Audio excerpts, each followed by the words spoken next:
Hello and welcome to The World is a Dangerous Place. We'll be starting this series off with Evoland. For those of you who don't know, Evoland was originally released in 2013 by Shiro Games. Initially for the PC, the game branched out to have a mobile release in 2019 and then was packaged along with Evoland 2 in the Legendary Edition to consoles in early 2020. It follows the historic path of action and adventure gaming, pulling inspirations from games such as The Legend of Zelda and Final Fantasy, amongst others. The game takes us from early 2D monochrome graphics and builds up to becoming three-dimensional and incorporates several different gaming styles, including traditional role-playing games, as well as action-oriented combat. Because of this, I thought it'd be a good starting point as it explores the evolution of gaming. I've played this game back when it first came out, but I never actually finished the game, the last time coming pretty close but ultimately failing to beat the final boss. As we dive into the game, I have a sense of redemption welling up inside of me, and starting off we find out that we're a nameless hero who's in the forest for some reason. With only the clothes on our back, we begin our journey by moving to the right. Now personally, I'm more of a fan of moving left first, but we manage to progress with little difficulty before unlocking all of our cardinal directions. We move along, unlocking many quality of life additions until eventually unlocking the sword. Now we can kill things, and nothing will stand in my way, not even the bushes. The Octoroks are the first enemies that we encounter and are easy to defeat, only needing a single attack to bring them down. Truly an entry monster to help us learn the ropes and pose no real threat to us. Really, the starting area here is to teach us about the collectibles in this game. The stars, which are hidden throughout the world but are otherwise generally useless, as well as the cards to play their minigame Double Twin. We eventually find the story, which is located inside a treasure chest, which decrees that we must vanquish evil that has recently been plaguing the land. Before we move too much further, let's talk about the enemies encountered. As mentioned before, there are Octoroks, which are terrestrial octopuses that attack with their tentacles. As the first creatures we encounter, they don't really have an offensive prowess and aren't very agile. Unlike the bats though that we meet shortly afterwards, they move quickly and can move diagonally as well. They also die quickly but are a nuisance as all we can do is stab forwards. Finally, there are knight statues that are stationary but come to life when attacked. They carry a shield and will block most attacks from the front, so we need to either bide our time and wait for them to turn around, or we need to run around them to either flank them or rear attack them. After finishing up the prologue and learning how to move in more than just our cardinal directions, we manage to leave the forest and enter the overworld. In the overworld, we initially find slimes and emuks. Both of them only have standard attacks, but pose no major risk to us now that we have a health pool. Their danger, however, lies in them ambushing us in random turn-based encounters.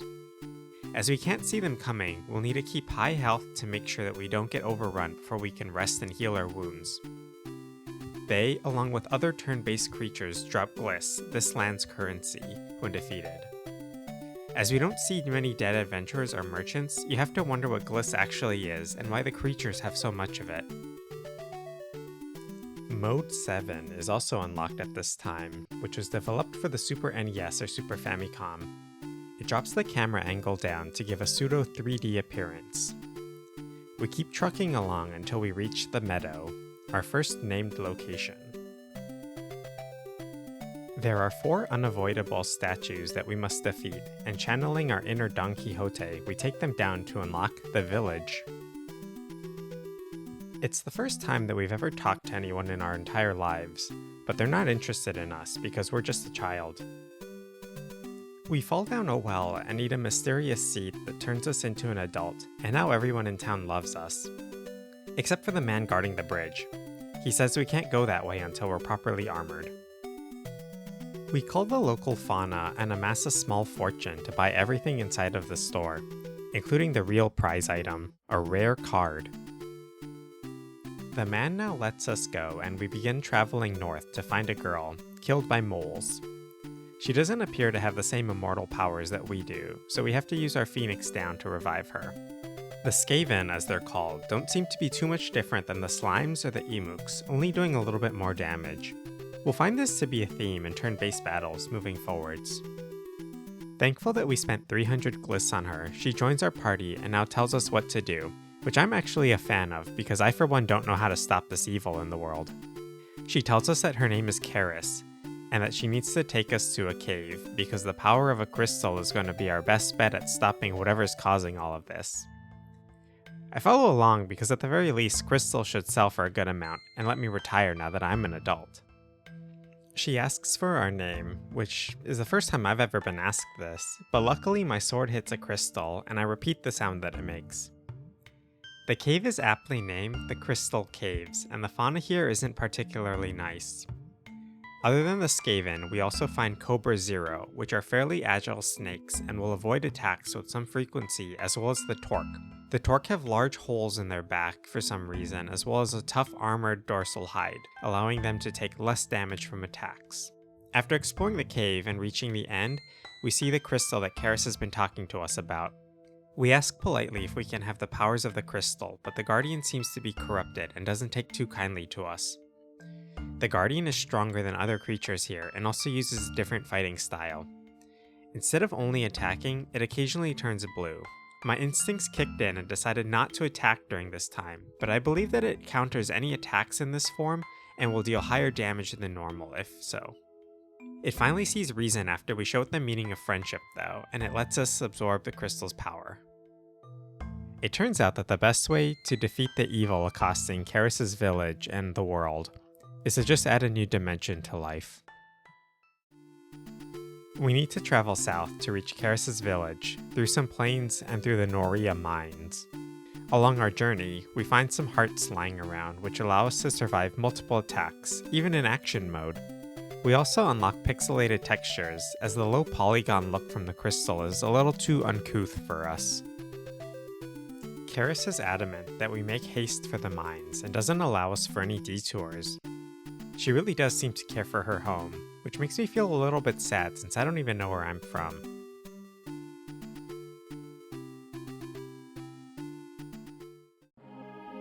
The mines have statues of Karis in them, which is kind of ominous to say the least.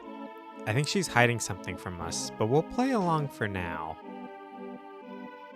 The creatures of the mine can prove to be difficult. As seen before, the bats move diagonally and can sometimes be difficult to reach. There are also animated skeletons here which act similarly to the knights that we've seen previously, in that they'll parry most attacks from the front, so we need to run around them to deal damage. Another new enemy is the Fire Mage, which teleports around the room and shoots fireballs in our direction, which can be difficult to dodge when there are other things attacking us. Finally, there's our mortal enemy, but luckily there's only one of them. There's an armored Octorok which is immune to damage from our sword, but it can die from bombs or from falling into the abyss, which is nice that it's found right next to a hole. Although not a creature, there is lava and spikes in the mines, which will harm us if we fall into them, but at least they're stationary.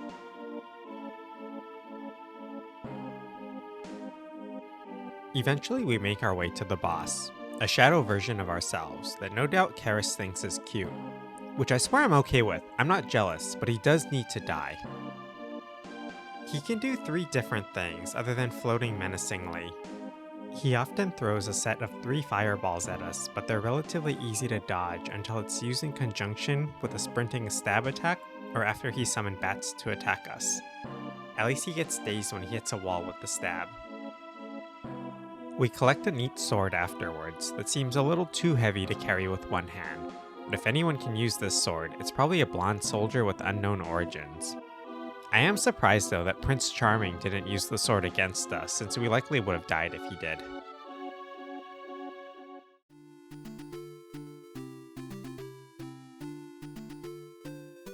Bees, mushrooms, and turtles lurk in the plains and forests between the mines and the village where Karis lives.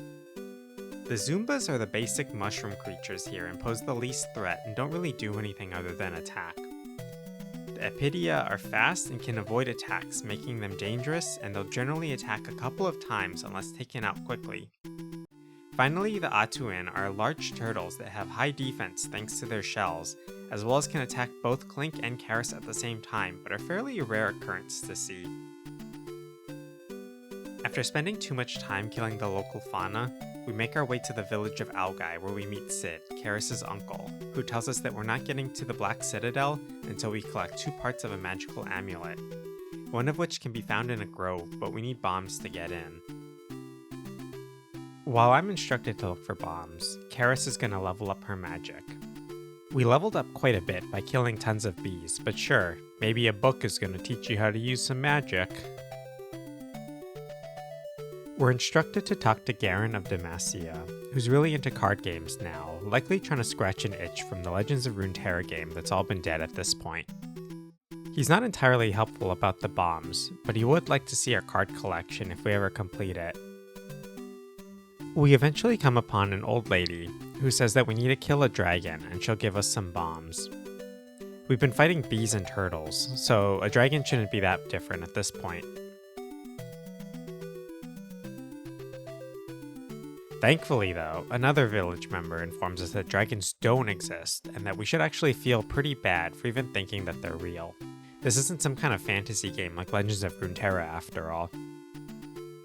Her kid has bombs though, and we end up getting them from him as he's about to be in big trouble for using them. After collecting the bombs, we learn that Karis is a speed reader and has come back after learning some powerful magic. Once leaving town, we take a quick detour and kill more enemies, as I really need a DVD player to speed up all these load times. There are some crystals here in the grove lying around that teleport us through time, changing the landscape from 3D to 2D, and then back to 3D again. Our final weapon is also unlocked in the bow. This lets us shoot things from afar, but also shooting through fire ignites the arrow, which can burn all kinds of things, including small trees and, more importantly, octoroks. After collecting half of the amulet, we go back to Algai, where Sid tells us that the second half can be found in the ruins of Sarudnak. The wastelands along the way are the only place that we're going to find Pakun, which are flowers that shoot fireballs at us. Inside the ruins, we get to choose our character, and I pick Karis because she's been training hard and it's finally time for her to shine. The creatures that inhabit the ruins are spiders, worms, and skeletons, which all just try to mob us, but are also supported by mages, which shoot fire from afar. After collecting all of our equipment and money, we make our way to the back of the ruins. At the end of the ruins, we find a treasure chest that likely holds the second half of the amulet. The Undead King is a servant of whoever's hiding in the Black Citadel and is quite strong. Besides slapping us to death, he'll occasionally summon creatures to attack us, as well as shoot a ring of fire, which we need to hide behind tombstones to avoid. Unfortunately, because we didn't pick Clank, the boss knows that we're not invincible, and on our second try we win without too much trouble. Karis is safe for another day. We take the second half of the amulet back to town, and Sid tells us that we're now ready for the Black Citadel. Inside the Citadel, we meet Zephyros, who is waiting for us, which is a little creepy, but he's a creepy guy. We handily take 2 of his most powerful attacks, but his quick basic attacks eventually take their toll and we fall. Karis makes the mistake of telling Zephyros that we're gonna fight him until we die, so Zephyros kills her. Karis tells us that she's gonna protect us, and immediately afterwards we can summon Babamutt, the biggest of dragons that don't actually exist. We can summon her once every 5 minutes, but we're really only gonna use her if necessary. This time it is necessary though, and we beat Zephyros with an explosion, who then flees to the Mana Tree. We head back to town and tell everyone the bad news. Zephyros escaped and Karis turned into a dragon. We're given the airship to reach the Mana Tree, the spot of the final showdown. There's little time to lose, so we listen to rumors of a merchant that lives in the forest northwest of Algai. He lets us know that he's got a hunger that prevents him from conducting business. We need to hunt down the elusive Choboko, which Karis takes care of, making sure that its internal temperatures reach at least 165 degrees. Our generosity is met with the merchant giving us his extra heart to help survive against Zephyros Prime.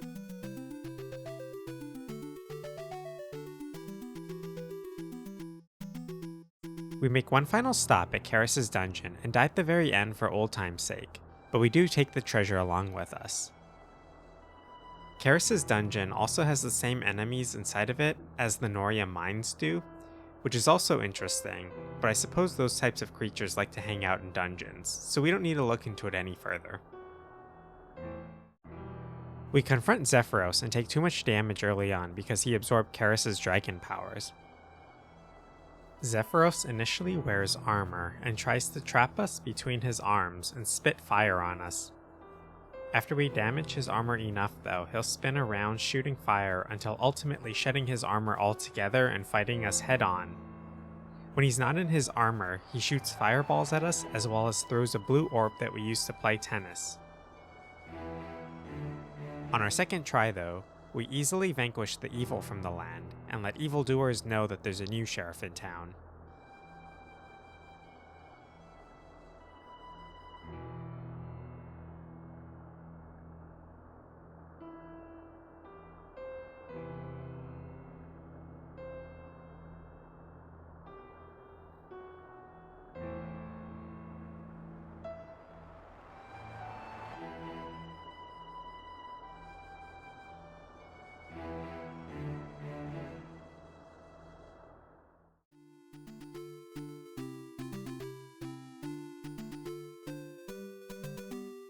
Evoland was met with mixed reactions when it came out, and for the most part I think I agree. I think the concept is very cool, and for the most part the evolutions mesh well together and have callbacks to previous styles and Easter eggs to keep things interesting. The game does still get repetitive though. I finished with a mid-90s completion score, and likely probably could have gotten the full 100% if I really wanted to, but towards the end, even with the airship, I didn't particularly want to go back to old dungeons and areas to find a card or a star hidden behind a destructible wall, or have to fight endlessly through waves of random encounters, knowing that additional levels were meaningless. In the end though, I think it's difficult to determine how dangerous the world in Evoland is. When we find the story scroll, we learn that the world is a pretty peaceful place for the most part, and only recently has become more dangerous, likely due to Zephyros. Now that Zephyros has been defeated, the world should slowly start going back to how it was, until a new evil emerges. Zephyros was also only trying to kill us because we as a nation hunted his family for their horns. Maybe we're the real evil here, and it's our fault that these creatures have decided to try to end us. I may have died 6 times, but for the most part, once Karis joins your party, there's no real threat of death other than the boss battles. That being said, we're the hero of the journey, and so if other people are dying to moles, this world is pretty dangerous, and as a normal person, I'd probably stay away from any caves or dungeons without some kind of a weapon, as long as the creatures of the plains are acting ferocious. And even then, Octoroks are absolutely lethal. Thank you so much for watching this episode on how dangerous Evoland can be. Be sure to leave a comment on what other lands we can discover. Stay safe out there, and I'll see you in the next one.